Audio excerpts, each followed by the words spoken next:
M4 TV news కి స్వాగతం. నేటి ముఖ్యాంశాలు.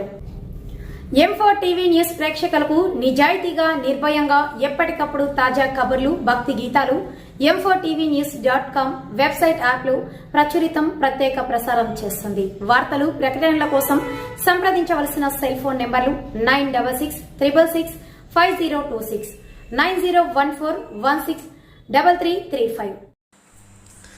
బెల్లంపల్లి కౌన్సిలర్లు చేసిన ఆరోపణలను అందించిన చైర్పర్సన్ శ్వేతా శ్రీధర్ అనవసరపు ఆరోపణలు చేసే ఊరికినది లేదని బెల్లంపల్లి మున్సిపల్ చైర్పర్సన్ జక్కుల శ్వేత హెచ్చరించారు. మున్సిపల్ కార్యాలయంలో ఆమె మాట్లాడుతూ మృతి చెందిన మాజీ కౌన్సిలర్ యాసిఫ్ కుటుంబానికి ఇచ్చే ఆర్థిక సహాయాన్ని స్వాహా చేసే అంత చిల్లర గుణం తనకు లేదని స్పష్టం చేశారు.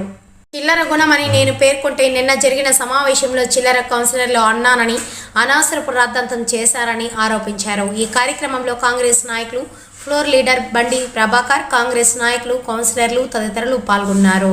చనిపోవడం జరిగింది. వాళ్ళు తెలిసి తెలియని మాటలు మాట్లాడుతున్నారు. ఆ కౌన్సిలర్కి ఇచ్చే డబ్బులు కౌన్సిలర్లు అందరికీ జమ చేసి ఆ డబ్బులు చైర్మన్ గారు తీసుకున్నారని చెప్పేసి నేను ఆరోపణలు చేశారు. అది అవాస్తవం. దాన్ని మేము ఇలా మున్సిపాలిటీ నుంచి కూడా డాటా తీసుకోవడం జరిగింది.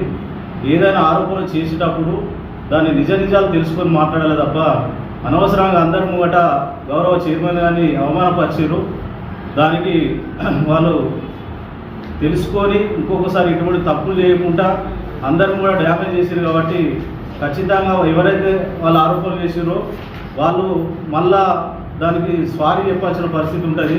ఇంకొకసారి ఇటువంటి మాటలు మాట్లాడేటప్పుడు తెలుసుకొని మాట్లాడాలని చెప్పేసి ఆ గౌరవ కౌన్సిలర్ను కోరుతూ ఈ బెల్లంపల్లి పట్టణంలో ఖచ్చితంగా గడ్డం వినోద్ గారి నాయకత్వంలో గౌరవ చైర్మన్ గారిని పట్టుకొని 34 వార్డులలో ఖచ్చితంగా బెల్లంపల్లి పట్టణాన్ని అభివృద్ధి చేస్తాం కాంగ్రెస్ పార్టీ ఆధ్వర్యంలో అని చెప్పేసి మేము తెలియజేస్తూ ఉంచుతాం.